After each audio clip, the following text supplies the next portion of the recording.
로마서 6장 17절부터 23절까지 보겠습니다. 그러나 하나님께 감사하리로다. 너희가 죄의 종들이었으나 너희에게 전달된 교리의 그 틀에 너희가 마음으로부터 순종하였느니라.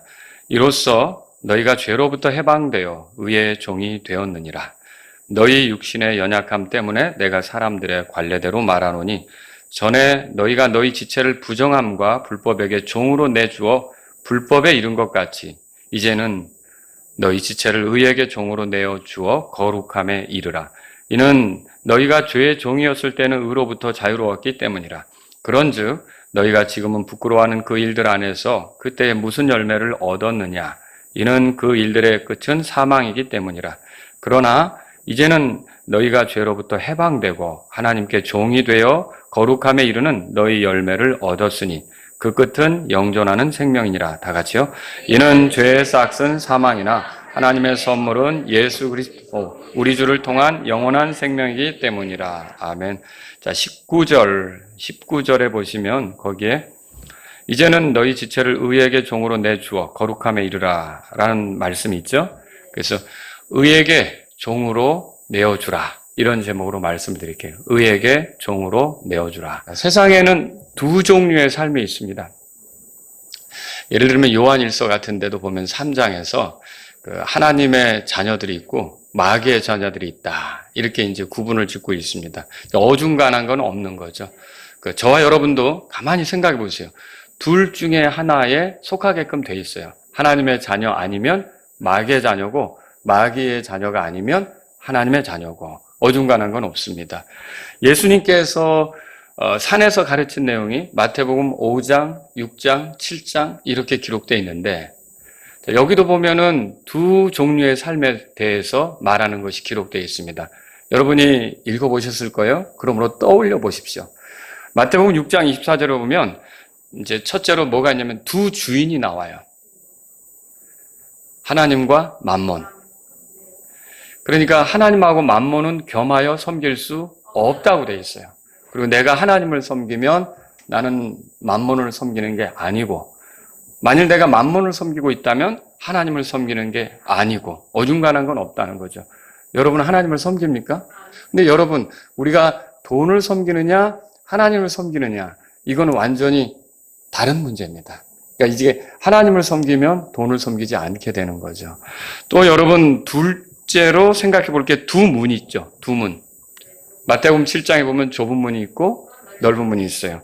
좁은 문은 생명으로 인도하는 문이고 넓은 문은 멸망으로 인도하는 문이고 좁은 문은 그게 좁아서 찾는 사람이 적고 넓은 문은 어때요? 그게 넓으니까 많은 사람이 그걸 찾는다. 그래서 이게 어중간한 게 없어요. 만일 어떤 사람이 좁은 문 안에 들어와 있지 않으면 좁은 문으로 들어가 있지 않으면 넓은 문 안에 들어가 서 있는 것과 같은 거라는 거죠. 멸망으로 향하고 있는 것과 같다는 거죠. 또 두 나무도 나와요.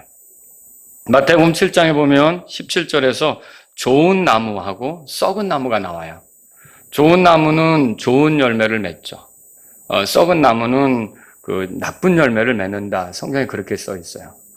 그리고 좋은 나무는 결국은 이제 좋은 열매를 맺으니까 이게 뭐 잘려나가서 불에 던져질 그런 거가 필요 없어요. 근데 썩은 나무는 어때요? 나쁜 열매를 맺으니까 그걸 잘라다가 불 속에 던지는 그런 일이 있다라는 거죠. 이 둘 중에 하나예요. 어떤 열매를 맺느냐? 좋은 열매를 맺느냐? 나쁜 열매를 맺느냐? 좋은 나무냐? 썩은 나무냐? 이렇게 이제 두 가지로 나눠지는 걸 볼 수 있죠. 또 이것도 생각해 볼 수 있어요. 집 짓기 문제가 마태복음 7장에 나오더라고요. 그래서 지혜로운 자가 집을 짓는 거, 어리석은 자가 집을 짓는 거. 근데 지혜로운 자는 집을 지을 때 반석 위에 집을 짓죠. 어리석은 자는 모래 위에 집을 짓고요. 반석 위에 집을 지은 사람은 이제 비가 내리고 홍수가 나고 바람이 극심하게 불 때도 그 집이 무너지지 않는 것을 보게 되고요. 어리석은 자는 모래 위에 집을 졌는데 홍수가 나고 바람이 불면 그 무너짐이 크게 무너진다 이렇게 말하고 있죠. 그러면서 예수님께서 하나님의 말씀을 듣고 행하는 자가 지혜로운 자고 듣기만 하는 사람은 어리석은 자다. 이렇게 말해주고 있는 것을 우리가 성경을 통해 본다는 거죠. 이런 모든 것들은 어때요? 두 종류의 삶에 대해서 보여주고 있어요. 이것처럼 오늘 로마서 6장에도 두 종류의 삶이 소개되고 있어요. 어떤 삶일까요? 하나는 의의 종으로서의 삶. 다른 하나는 죄의 종으로서의 삶. 이겁니다. 그래서 오늘 제가 이 설교를 통해 여러분에게 말씀을 드리려고 하는 것은 이제 의의 종으로서의 삶과 죄의 종으로서의 삶을 좀 비교해 보고 우리는 어디에 속했어요? 의의 종이죠. 과거에는 죄의 종이었죠. 이게 공교롭게도 모든 사람은 나면서부터 죄의 종이에요.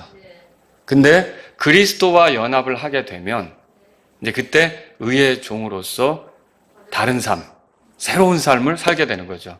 저와 여러분들은 지금 의의 종이 맞습니까? 그러면 이제 우리가 의의 종과 죄의 종의 삶을 비교해 보고 그 다음에 의의 종으로서의 사는 게 어떤 삶인지를 정리하면서 오늘 설교를 마무리 지으려고 하는 겁니다. 자, 그러면 의의 종과 죄의 종에 대해서 비교해 보죠. 18절에 보세요. 한번 읽어볼까요? 이로써 너희가 죄로부터 해방되어 의의 종이 되었느니라. 이 말씀에 보면 의의 종은 죄로부터 해방되었다. 그렇게 돼 있어요. 그리고 20절에 보실래요? 20절 다 같이 읽습니다. 이는 너희가 죄의 종이었을 때는 의로부터 자유로웠기 때문이라. 그러니까 죄의 종은 의로부터 자유롭다. 그리고 의의 종은 죄로부터 해방되었다. 이렇게 말하고 있어요. 죄로부터 해방되었다는 말은 본래 죄를 짓지 않을 수 없는 존재였으나 이제는 죄를 짓지 않을 수 있는 존재가 되었다라고 하는 거죠. 그래서 이제 죄의 종이 의로부터 자유로웠다면 이제 의의 종은 죄로부터 자유롭게 되는 그런 이제 삶이 되는 거죠. 그래서 의의 종은 어떻게 합니까? 기꺼이 자기 지체를 의에게 내주는 거예요. 의에게 내주는 것을 우리가 생각해 볼 수 있죠. 그리고 의의 종은 거룩함에 이르는 열매를 얻었습니다. 22절에 봅시다. 22절에 같이 읽어보죠. 그러나 이제는 너희가 죄로부터 해방되고 하나님께 종이 되어 거룩함에 이르는 너희의 열매를 얻었으니 그 끝은 영존하는 생명이라. 예, 의의 종은 거룩함에 이르는 열매를 얻었다. 그렇게 말하고 있고요. 죄의 종은 그럼 반대로 어떻게 될까요? 21절에 다 같이 읽습니다. 그런즉 너희가 지금은 부끄러워하는 그 일들 안에서 그때 무슨 열매를 얻었느냐? 이는 그 일들의 끝은 사망이기 때문이라. 예, 지금은 우리가 생각해보면 어떻게 살았지? 이렇게 끔찍한 그런 일들을 죄의 종일 때는 아무 거리낌 없이 했었다는 얘기죠. 그러니까 죄의 종이 내놓는 열매하고 의의 종이 내놓는 열매는 다른 거예요. 그래서 전혀 그 열매라고 표현했으니까 삶의 모습이 다르게 전개된다는 것을 우리가 생각해 볼 수가 있겠죠. 또 의의 종은 거룩함에 이르고 죄의 종은 불법에 이릅니다. 19절에 보세요. 제가 읽어볼게요. 너희 육신의 연약함 때문에 내가 사람들의 관례대로 말하노니 전에 너희가 너희 지체를 부정함과 불법에게 종으로 내어줘. 뭐라고 되어 있냐면 불법에 이른 것 같이. 죄의 종일 때는 불법에 이르렀다고 얘기하고요. 이제는 너희 지체를 의에게 종으로 내주어 뭐라고 되어 있어요? 이제 거룩함에 이른다. 그렇게 얘기하고 있죠. 여기서 거룩함에 이른다는 거는요, 성화되어 가는 것, 성화의 과정 중에 있는 것, 성화의 삶을 살아가는 것을 지금 거룩함에 이른다. 그렇게 표현한 거예요. 그러니까 우리가 칭의를 얻었다면 거룩한 삶으로 이렇게 점점점 주님의 인도하심 속에 나아가고 있다는 걸 알겠죠. 지금 우리가 그것으로 이제 나아가고 있다. 그걸 거룩함에 이른다. 그렇게 표현한 거죠. 그리고 여기 죄의 종이었을 때는 불법에 이른다고 그랬는데 불법은 뭡니까? 하나님의 법을 어기는 거죠. 주의 법을 어기며 사니까 그게 죄죠. 더 이렇게 죄를 짓는 거죠. 그래서 에베소 2장 2절을 보면 불순종의 자녀로서 우리가 살았던 거 이런 걸 볼 수가 있어요. 하나님의 법 이건 무시하고 외면하고 거들떠보지도 않고 혹은 알게 되더라도 중요하게 생각하지 않고 이렇게 살았던 것이 죄의 종일 때의 모습이다. 이렇게 정리할 수가 있겠죠. 자, 이런 차이가 있는 거예요. 또 의의 종은 그 끝이 영존하는 생명이고요. 죄의 종은 그 끝이 사망입니다. 자, 이것도 성경에 나오죠. 한번 21절에 보시면요. 거기 그런즉 너희가 지금은 부끄러워하는 그 일들 안에서 그때 무슨 열매를 얻었느냐? 이는 그 일들의 끝은 사망이라 그렇게 말해주고 있죠. 16절에도 올라가 보죠. 한번 읽어볼까요? 너희가 자신을 누구에게 종으로 내주어 순종하게 하면 너희가 순종하는 그 사람의 종이 되어 너희가 죄의 종으로 사망에 이르든지 혹은 순종의 종으로 의에 이른다는 것을 너희가 알지 못하느냐. 자, 여기 죄의 종으로 어디에 이른다고 써 있어요? 예, 아까는 불법에 이른다고 해놓고 결국 여기서는 사망에 이른다 이렇게 써 있는 거예요. 그래서 이렇게 말하고 23절에도 보면 이는 죄의 싹은 사망이나 이렇게 말하고 있죠. 여기서 말하는 사망은 이제 육체의 죽음 그거 이상입니다. 하나님하고 분리되어서 있는 영적 상태 그거 이상입니다. 결국 최종적으로 영원히 하나님하고 분리된 채 불의 호수에서 고통받게 되는 거 있죠. 둘째 사망이라고 알려진 거 있죠. 결국 그 결말에 이르게 되는 것이 이 죄의 종의 모습이다 이렇게 알 수 있어요. 여러분과 제가 여전히 죄의 종으로만 살았다면 우리도 그 결말에 이르는 겁니다. 근데 우리는 어느 날 그리스도께서 찾아오셨고 우리를 위해 죽으셨고 묻히셨고 부활하셨고 우리의 구원을 위해 필요한 모든 일을 해놓고 믿으라고 손 내미신 거죠. 십자가로 초청하시는 거죠. 우리가 그 예수님을 귀하게 여겨서 우리 구원자로 받아들였을 때 이제 그리스도의 죽음이 내 죽음이 되고 그리스도의 부활이 내 부활이 되면서 그리스도와 나는 떨어질래야 떨어질 수 없는 사이, 하나로 연합한 사이가 되어서 이제는 어때요? 그리스도 안에 있어서 이제 아들이 있는 자에게는 생명이 있고 하나님의 아들이 없는 자에게는 생명이 없다는 말씀 그대로 우리 안에 아들이 계시고 내가 아들이신 예수 그리스도와 연합했기 때문에 나에게 영존하는 생명, 영원한 생명이 있게 된다는 거죠. 그래서 22절에 보면 그 끝에 보세요. 그러나 이제는 너희가 죄로부터 해방되고 우리 모습이죠. 하나님께 종이 되어 우리 모습이죠. 거룩함에 이르는 너희 열매를 얻었으니 이게 성화의 과정을 가고 있다는 거예요. 그 끝은 뭐라고요? 영존하는 생명이라. 그리고 23절에 이는 죄의 싹은 사망이나 하나님의 선물은 예수 그리스도 우리 주를 통한 뭐라고 돼 있어요? 영원한 생명이라. 영존하는 생명, 영원한 생명. 이것이 다 우리 것이 되는 거죠. 우리가 하나님과 함께 영혼을 보내는 거고 또 하나님과 함께 하나님의 그 성품에 참여한 자들로서 죄와는 상관없이 거룩하게 영혼을 보내게 되는 그런 우리들이 되었다라고 하는 거죠. 자, 의의 종은 또 제가 계속 비교해서 말씀드리는 거예요. 22절에 보면은요, 하나님께 종이 된다고 써 있어요. 찾으실 수 있겠죠? 너희가 죄로부터 해방되고 하나님께 종이 되어 그렇게 돼 있어요. 근데 죄의 종은요, 누구에게 종이 될까요?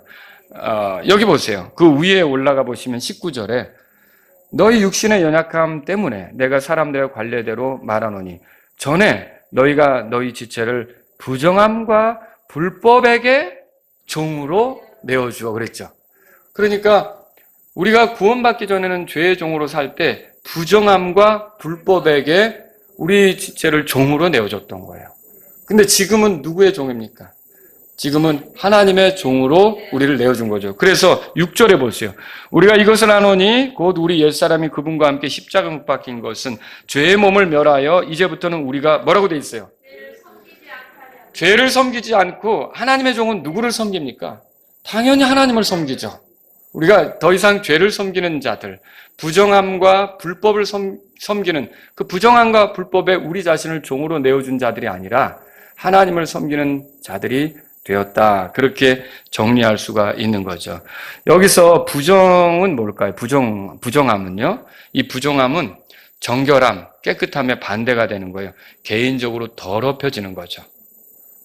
죄를 짓는다? 그럼 더럽혀지는 거죠. 하나님을 대적한다? 더럽혀지는 거죠. 그걸 얘기하는 거고 불법은 뭐예요? 아까 말씀드린 대로 하나님의 법을 어기는 거예요.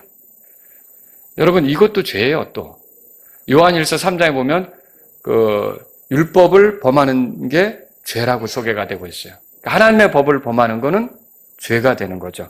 그래서 이렇게 부정함과 불법에게 종으로 내어줬다는 말은 죄에게 종으로 내어줬다는 뜻이죠. 그게 죄의 종의 모습이다라고 하는 거죠. 그리고 여기 보시면요, 이런 말이 있어요. 여기에 부정함과 불법에게 종으로 내어주어 19절입니다. 불법에 이른 것 같이. 이게 뭐예요? 결국 불법적인 삶이 점진적으로 더 심화되는 걸 말해요. 그래서 죄를 짓는데 이게 예수님을 알지 못할 때 계속 더 죄에 빠지고 더 죄에 이렇게 둔감해지고 심화되는 그런 모습으로 우리가 살아간 그런 사람들이었다라고 하는 것을 여기서 보여주고 있는 거죠. 그런데 의의 종은 어떻습니까? 아까 말씀드린 대로 하나님께 종이 됩니다. 죄를 섬기지 않고 하나님을 섬깁니다. 13절에 보세요. 13절. 그래서 한번 읽어볼까요? 또한 너희 지체를 불의의 도구로 죄에게 내어주지 말고 오직 너희 자신을 죽은 자들로부터 살아난 자로서 하나님께 드리며 너희 지체를 의의 도구로 하나님께 드릴지라. 여러분 여기서 너희 지체를 불의의 도구로 죄에게 내어주지 말고 우리가 의의 종이 되면요, 죄에게 순종할 필요가 없습니다. 죄에게 순종하는 것은 안 해도 될 일을 하는 거죠. 내가 굳이 안 해도 될 일에 내가 나서서 그렇게 한 꼴이니까 억울하고 여러분이 분하게 될 거라는 거죠. 우리는 우리 그 지체를 불의의 도구로 죄에게 내어주지 않게 된 거죠. 이게 우리의 삶이다라고 하는 겁니다. 왜 그렇습니까? 18절의 말씀대로 죄로부터 해방되어 의의 종이 되었기 때문에 그렇다라고 하는 거죠. 그리고 또 왜 이렇게 됩니까? 14절에 보세요. 14절도 읽어보죠. 이는 너희가 율법 아래 있지 아니하고 은혜 아래 있기 때문이라. 이는 죄가 너희를 지배하지 못할 것이기 때문이라. 우리는 죄의 종이 아니에요. 이제 우리는 의의 종이에요. 그러면 죄가 우리를 지배할 수 없다라고 말하고 있는 거죠. 그리고요, 20절에 가보세요. 20절에 보면은요, 이는 너희가 죄의 종이었을 때에, 이게 과거의 모습이죠. 지금도 우리가 이렇습니까? 자, 오늘 이 말씀을 들으면서 여러분이 한 가지 정리해야 될 게 있어요. 죄의 종으로 사는 것은 과거다. 예수님 만나기 전이었다. 여러분 예수님 만났습니까? 그렇다면 이제 나는 의의 종이다. 전혀 죄의 종으로 살던 때와는 다른 방식으로 살게끔 죄가 지배할 수 없고 죄에게 내 지체를 불의의 도구로 드릴 필요도 없는 그런 삶이 되었다라고 여러분이 인정하시기 바랍니다. 이게 우리의 삶이다라고 하는 것이죠. 여러분 22절에 보면 또 그렇게 써 있어요. 그러나 이제는 너희가 죄로부터 해방됐다고 돼 있어요. 그렇죠? 그리고 거기 보면 거룩함에 이르는 너희 열매를 얻었으니 우리가 성화의 삶을 살아가는 그런 사람들이 되었다는 걸 말하고 있어요. 그러므로 이제 우리는 의에게 종으로 내어주는 게 필요하죠. 19절 끝에 이제는 너희 지체를 의에게 종으로 내어주어 거룩함에 이르라. 오늘 우리가 살펴보려고 하는 말씀이죠. 여기서 말하는 의는 우리가 예수님을 믿으면 얻게 되는 의 있잖아요. 예. 이제 그게 우리를 의롭다함을 가져다 주는 그 의가 있는데 지금 여기서는 문맥적으로 볼 때는 뭐하고 이게 대립이 되느냐면 19절에 보면 거기 잘 보세요. 전에 너희가 찾으셨어요? 너희 지체를 뭐라고 돼 있죠? 부정함과 불법에게 종으로 내어줬다면 이제는 그랬어요. 너희 지체를 의에게 종으로 내어줘. 그럼 뭐냐면 그 의를 설명할 때 이걸 이해하기 좋은 그런 그 표현은 뭐냐면 부정함과 불법이에요. 그러니까 부정함과 불법으로 사는 것과 반대가 되는 게 여기서는 의다 이렇게 정의하시면 되겠죠. 그러니까 우리는 그런 삶에 우리 자신을 드릴 수가 있게 되었다. 이렇게 여러분이 정리하시면 된다는 거죠. 여러분 거기에 보시면 19절에 그 거룩함이라는 표현 찾으셨죠? 네, 거룩함에 이르라 그랬어요. 결국 성화의 삶이 가능하죠. 여러분 이런 성화의 삶이 조건이 되어서 거룩한 생활이 조건이 되어서 영원한 생명을 얻습니까? 아니죠. 영원한 생명이 이미 주어졌기 때문에 우리가 그런 삶을 사는 거죠. 여러분 이걸 착각하면 안 됩니다. 이 순서를. 그 사도행전 14장에 보면 그런 말씀이 있죠. 22절인데요. 바울이 이렇게 말했어요. 우리가 반드시 많은 환난을 거쳐 하나님의 왕국에 들어가야 하리라. 많은 환난을 거쳐 하나님의 왕국에 들어가야 하리라. 여러분, 이 환난은 우리가 하나님의 왕국에 들어가기 위한 조건입니까? 아닙니다. 내가 고생을 좀 많이 해야 하나님의 왕국에 들어가고 편하게 신앙생활하면 하나님의 왕국에 못 들어가고 그거 말하는 거냐는 거죠. 아니죠. 여기서 말하는 환난은 뭐냐면 하나님의 왕국에 들어가기까지 그건 우리가 결정이 돼 있고요. 거기로 들어가는 과정이 환난이 많이 있을 수 있다는 거죠. 예수님을 믿기 때문에 주의 이름으로 인해 여러 가지 고난, 어려움, 또 그분이 고난의 발자취를 따라오도록 하기 위해서 고난의 본을 보이셨잖아요. 그렇기 때문에 우리가 이 영원한 생명, 그 하나님의 왕국 여기에 들어가기 전까지 들어가는 과정이 쉽지는 않다는 거죠. 들어가게는 돼 있지만 마찬가지로 거룩함에 이른다는 표현을 어떻게 이해하셔야 되냐면 이런 거룩함이 있어야 우리가 어떤 하나님의 왕국에 들어가고 이런 거룩함을 우리가 거룩한 생활을 하지 못하면 하나님의 왕국에 못 들어가고 이게 아니라 우리는 하나님의 왕국 영원한 생명에 이르게끔 정해져 있어요. 예수님을 통해서. 근데 그 과정에는 우리가 진짜로 믿었다면 그래서 진짜로 영원한 생명을 얻었다면 우리의 삶은 성화의 과정을 겪게끔 되어 있다는 뜻이에요. 이렇게 되면 15절에 던진 질문에 대한 답을 명확히 하겠죠. 15절에 뭐라 그랬어요? 우리 한번 읽어보죠. 그러면 그런즉 어찌하리요? 우리가 율법 아래 있지 아니하고 은혜 아래 있으므로 죄를 지으리요? 결코 그럴 수 없느니라. 보세요. 이렇게 우리가 그 영원한 생명을 얻고 영존한 생명을 얻는 건 결정된 거고 거기로 가는 과정이 거룩함에 이르는 과정, 성화의 삶을 드러내는 과정이라면 우리가 어떻게 죄를 지을 수가 있겠냐. 결코 그럴 수 없다고 바울이 얘기하는 거죠. 그래서 저와 여러분 이 말씀을 통해서 바울의 결론을 보게 돼요. 이 문단에서 바울이 하려고 하는 말은 이제 이거예요. 그렇다면 너희는 너희 지체를 의에게 종으로 내어줘라. 적극적으로 내어줘라. 그런 뜻이에요. 그래 이게 여러분 처음에 우리가 그리스도와 연합했다. 그리스도 안으로 침례됐다. 이거 알지 않느냐? 바울은 우리가 알아야 된다고 얘기하는 거예요. 그 다음에 뭐라고 얘기하냐면 그러면 너희는 이제 그리스도와 함께 있으면 그분이 죄에 대하여 죽었던 것처럼 너희도 죄를 향해서 죽은 거고 그분이 하나님을 향해 지금 살아있는 것처럼 너희도 하나님을 향해 살아있는 거고 그렇게 여기라고 얘기해요. 그럼 보세요. 알아야 되고 그렇게 여겨야 되고 거기서 끝나지 않고 그걸 여긴다면 그 방식대로 그렇게 살으라는 거죠. 그렇게 내어주면서 의에게 종으로 내어주면서 살으라는 거죠. 그래서 이 시간 저와 여러분들이 이제 19절을 좀 보려고 해요. 19절에 여기 한 번 더 읽어보죠. 19절. 그래서 의의 종의 삶이 어떤 것인가 한번 보겠습니다.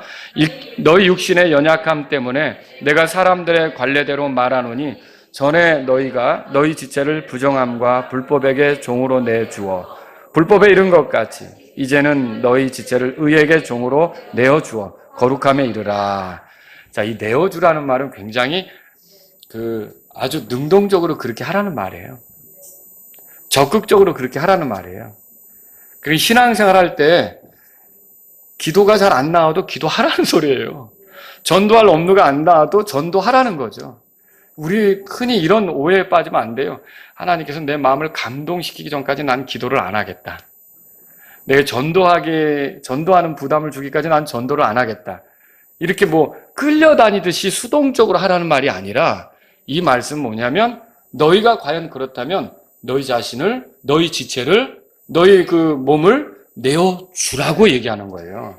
굉장히 적극적으로 살으라고 우리에게 말하는 거죠. 여러분, 그래서 그리스도인은 끌려다니듯이 신앙생활하는 거 아닙니다. 마지못해 신앙생활하는 거 아닙니다. 또 억지로 신앙생활하는 거 아닙니다. 이렇게 떠밀듯이 뭘 해가지고 그게 아니라 이미 내가 어떤 위치에 있는지를 내가 아니까 적극적으로 하게 되는 거죠. 능동적으로 하는 거죠. 여러분 즐겁지 않습니까? 주님을 섬기는 것이. 자, 이 말은 13절에 나온 말과 같은 표현이에요. 13절에 또한 너희 지체를 불의의 도구로 죄에게 내어주지 말고 오직 너희 그 자신을 죽은 자들로부터 살아난 자로서 뭐라고 됐어요? 하나님께 드리며 그다음에 너희 지체를 의의 도구로 하나님께 드릴지 너희 지체를 의의 도구로 하나님께 드릴지라 이 말 있죠? 이거를 다시 한번 너희 지체를 의에게 종으로 내어주라 이렇게 얘기하는 거죠. 같은 표현이에요. 반복해서 이게 단순한 길이라는 거죠. 그래서 저와 여러분들이 의의 종이기 때문에 이게 가능한 거예요. 죄에 대해 죽었기 때문에 이게 가능한 거죠. 자, 이 말은 이렇게 하는 것이 거룩함에 이르는 길이라는 거예요. 그러니까 성화의 삶을 표현하는 길이라는 거예요. 우리가 어떻게 성화의 삶을 사느냐? 그때 이런 식으로 표현하는 거라는 거죠. 그래서 여기 보면 19절에서 너희 지체를 의에게 종으로 내어주어 거룩함에 이르라. 여러분, 이미 우리가 거룩하게 살아갈 수 있는 그 권능이 있죠. 성화의 삶을 살 수 있는 권능이 있죠. 이 권능은 우리 안에 들어와 있습니다. 나를 강하게 하시는 그리스도께서 이제 내가 모든 걸 할 수 있게 한다고 그러잖아요. 그 그리스도가 나와 함께 하시는 걸 믿으십니까? 내가 그리스도 안에 있고 그리스도가 내 안에 있는 거예요. 여러분, 힘으로 되지 않고 능으로 되지 않지만 하나님의 영으로는 가능하다고 그랬어요.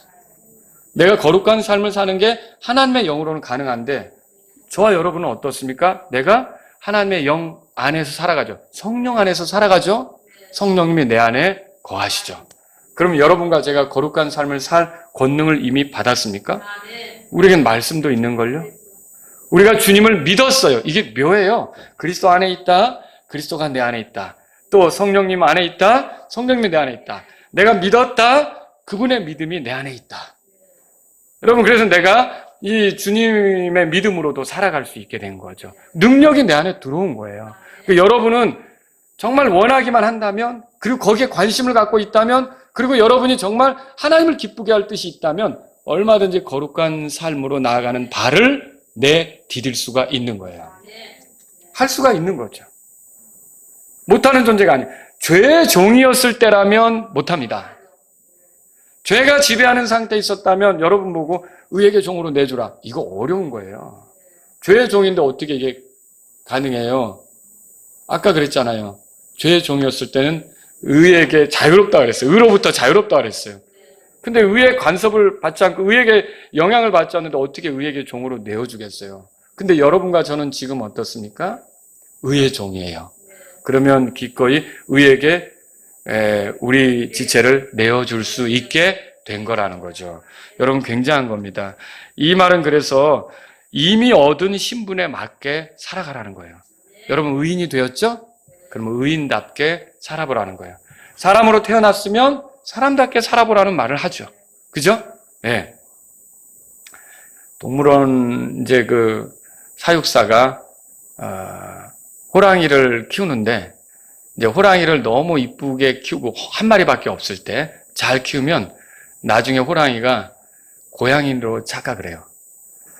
자기 자신이 뭐 이렇게 막 포효할 줄도 모르고 아주 야생성도 드러나지 않고, 그렇죠. 이런 호랑이를 이제 자기의 그 본성을 깨우게 한다고 들판에 내놓으면 또 그 적응하는데 오래 걸릴 수도 있죠. 사람도 생각해 보세요. 저와 여러분이 이게 옛날처럼 살 사람들이 아니라는 거죠. 하나님께서는 우리를요, 하나님의 그 자녀로서, 의의 종으로서 태어나게 하셨어요. 그럼 우리가 그렇게 의인으로서 의인답게 살아볼 수 있게 하셨다는 거죠. 그러니까 저와 여러분들은 이걸 먼저 알고 우리 자신이 의인이라는 걸 여기고 의롭게 되었다는 걸 여기고, 그리고 또 우리가 이제 죄에 대해서 죽고 하나님 향해 살아있다고 여기고, 그러면서 우리가 어떻게 해요? 그런 방식의 삶을 살아가는 게, 적극적으로 살아가는 게 필요하다라고 하는 거죠. 여러분, 이제 그분을 믿는다면 우리가 앞으로 십자가에 못 박혀야 합니까? 예수님이 우리를 위해 십자가에 못 박혔기 때문에 우리도 이제 십자가에 못 박혀야 합니까? 그럴 필요가 없이 여러분 이미 십자가에 못 박혔습니다. 여러분, 그거 믿으십니까? 그리스도와 연합되는 순간 이미 여러분은 십자가에 못 박혔죠. 그렇죠? 그리고 죄에 대해 죽은 거예요. 그리고 하나님에 대해서 살아있는 거죠. 그러니까 나는 이미 십자가에 못 박혀 있는 거예요. 말하자면 못 박힌, 그게 끝나버린 거죠. 그죠? 내가 나를 못 박으려고 노력할 게 아니라 그걸 알고 그렇게 여기고 그렇게 살아가라. 이게 지금 성경의 가르침이다라고 하는 것이죠. 그래서 거룩함에 이르도록 의에게 종으로 내어주라 그렇게 얘기했어요. 19절에 보시면 이제는 너희 지체를 의에게 종으로 내어주어 그렇게 돼 있죠. 여기 내어주라 이거 명령이에요. 명령. 그렇게 하라는 거죠. 이 명령은 구원받기 전에는 이룰 수가 없는 거예요. 순종할 수가 없는 거예요. 우리가 죄를 짓지 않을 수 없는 상태에서는 이렇게 얘기해도 우리가 못해요.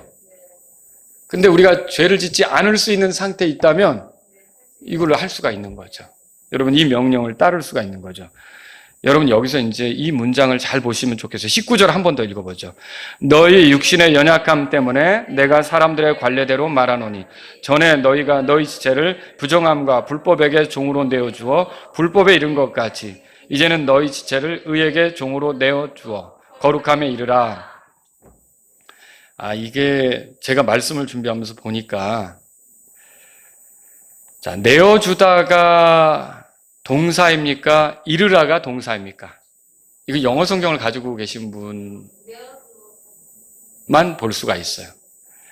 이제 우리가 되어 있는 이 근본역 성경으로는요, 이르라가 꼭 명령처럼 보여요. 근데 이르라가 명령이 아니고요. 내어주라가 명령이에요. 내어주라가 명령이에요. 이게 동사예요. 이르라는 그게 아니에요. unto 이렇게 이제 되어 있죠. 그건 동사가 아니에요. 그럼 이거를 이런 식으로 여러분이 이해하시면 좋아요. 잘 들어보세요. 제가 바꿔서 여러분에게 읽어드릴 테니까. 전에 불법에 이르도록 너희 지체를 부정함과 불법에게 종으로 내어준 것 같이 이제는 거룩함에 이르도록 너희 지체를 의에게 종으로 내어주라. 지금 의에게 종으로 내어주라 이렇게 계속 말하는 거예요. 그러니까 우리 지체, 우리 몸, 우리 지체가 우리 몸이잖아요. 손, 발, 눈, 귀, 우리 생각 이런 우리 안에서 우리 육체 안에서 나올 수 있는 거 있잖아요. 이런 것들을 결국 우리 육체로 보일 수 있는 이런 것들을 이제는 의의 종으로 내어주라. 적극적으로 그렇게 내어주라고 말하는 거죠. 그렇게 하면 거룩함에 이른다. 그게 뭐예요? 그렇게 하면 성화의 삶이라는 게 가능하면서 조금씩 주님을 닮아가고 주님의 어떠하심을 드러내면서 가는 그런 삶이 나올 수 있다라고 지금 가르쳐주고 있는 거죠. 여러분 이렇게 우리 자신을 의에게 종으로 내어줄 수 있는 이유가 뭡니까? 자, 6장에서 쭉 보세요. 2절 보세요. 2절. 자, 2절에 보면 우리는 거기 보세요. 예수 그리스도 안으로 침례를 받았어요. 그리고 그분의 죄에 대해서 죽었다고 얘기하고 있어요. 2절에서는. 그렇죠? 그 다음에 3절에서는요, 예수 그리스도 안으로 침례를 받았다고 그랬고, 그분의 죽음 안으로 침례를 받았다고 얘기하고 있어요. 그죠?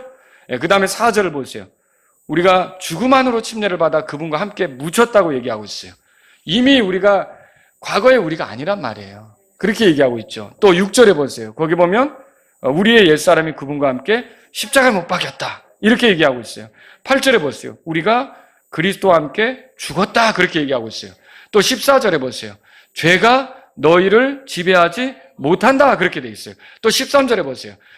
죄에게 너희 지체를 죄에게 불의의 도구로 내어줄 필요가 없다라고 돼 있어요. 그죠? 그 다음에 18절에 보세요. 18절에 너희는 죄로부터 해방되었다. 22절에도 그렇게 돼 있죠. 너희가 죄로부터 해방되었다. 이렇게 얘기하고 있어요. 자, 이런 모든 것들을 볼 때 우리는 이제 죄하고 연루돼서 죄 짓는 생활을 하면서 살아갈 필요가 없게 된 거예요. 오히려 의에게 그 의로운 생활을 위해 부정함과 불법과는 반대가 되는 의로운 생활을 위해 우리 자신을 내주면서 살아가게 되었다는 거죠. 자, 고등학교 다니던 학생이 마침내 대학교 들어갔어요. 그러면 이제 봄학기가 있고 가을학기가 있을 거 아닙니까? 근데 봄학기가 됐는데 이 친구가 만약에 대학교로 안 가고 고등학교로 다시 간다. 대학교 분명히 입학했거든요. 그러면 어때요, 여러분?